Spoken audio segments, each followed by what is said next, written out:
Easily one of the most popular drinks that people order is a martini, right?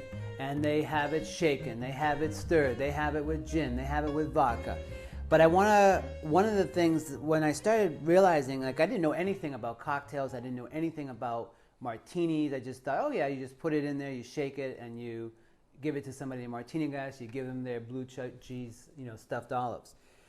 But when you really start to read about martinis and the origin of them, or the beauty that's involved with it, or really just how they came about, the classic martini definitely was with gin and definitely had vermouth in it.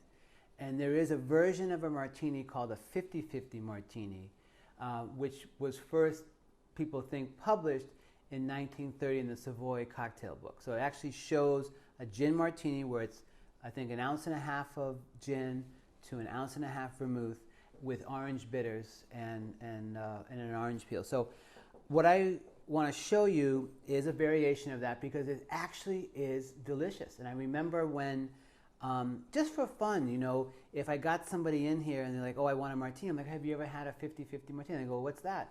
And you talk about the vermouth, there's no way I'm going to like a martini when half of it is vermouth.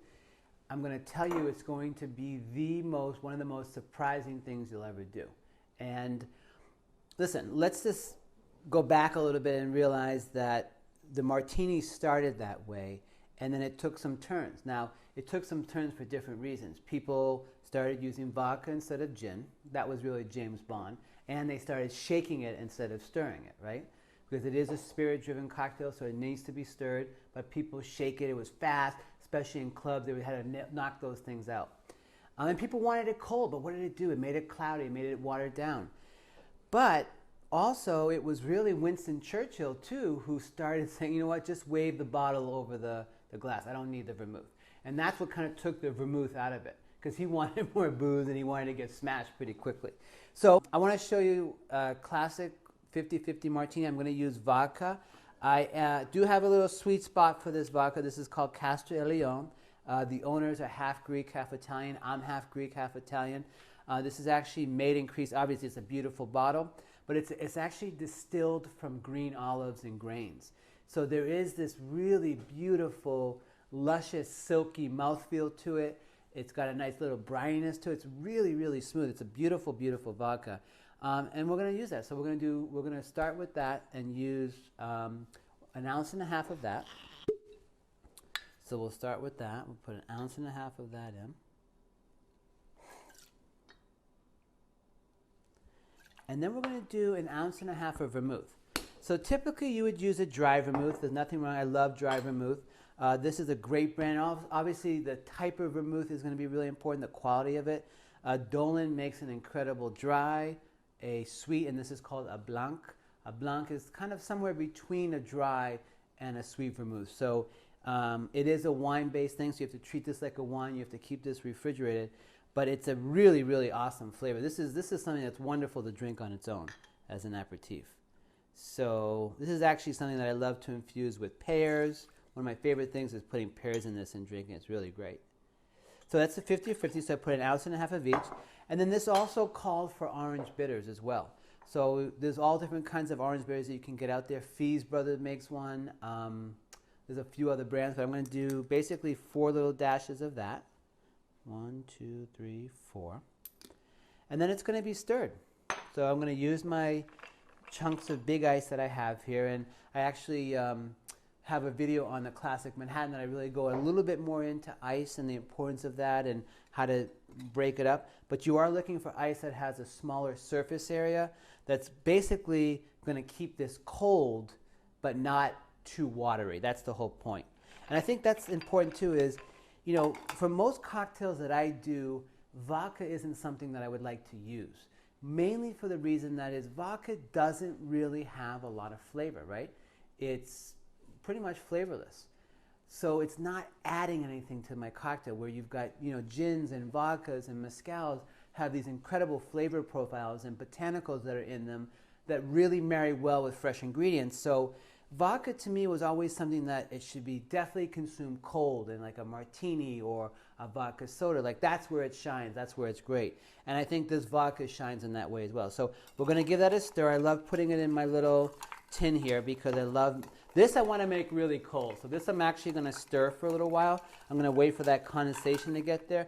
Again, if you really haven't mastered using the spoon, you can always turn it over or get a chopstick. I like to do that. Works just as well, it's great.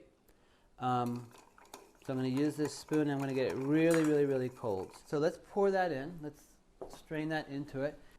And what's going to happen, I'm going to give this a nice little strain and it's just going to come out so beautiful and clear and chilled. Now a classic martini has olives and a 50-50 typically has a lemon twist. So I'm actually going to do both for this. So anytime I do a lemon or anything like that, I usually do it over the drink with this, so the oils are already getting in there. And if you notice, see how I have a little bit of pith in there? It's not too much. I don't want that in the drink because I don't want that to make it bitter. So what I want to do is I want to zest that over it. Okay, I'm getting the oils in there. Then I want to run that through there. So wherever they take a sip from, they're going to get that. But then for me, I'm going to discard this. Okay? And then we're going to use Kalamata olives, which are the Greek olives, since we're using a Greek vodka. And I'm going to put 2 or 3. And a little bit, again, a little bit of that brine will get in there. But again, this is a really smooth vodka. It's got an incredible mouthfeel to it. Nice brine. And these do have the pits in it. So typically if I didn't have the pits, I'd probably put them on a skewer there. But there we go. This is a classic 50-50 martini. Yeses. Let's try it.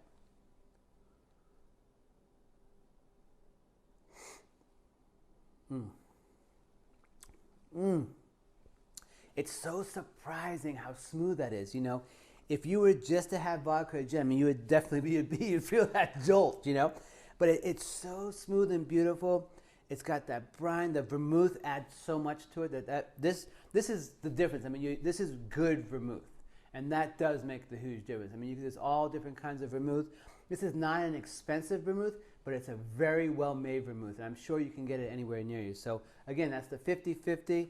It makes a huge difference. Again, you can play with it. You can, typically when I would make martinis for people, I'd usually put 3 ounces of a vodka and a ½ ounce of vermouth or 1 ounce of vermouth. But there's something that's just so, I don't know, it's just, it goes down really, really well and smooth. So cheers, have fun with it. Let me know what you think.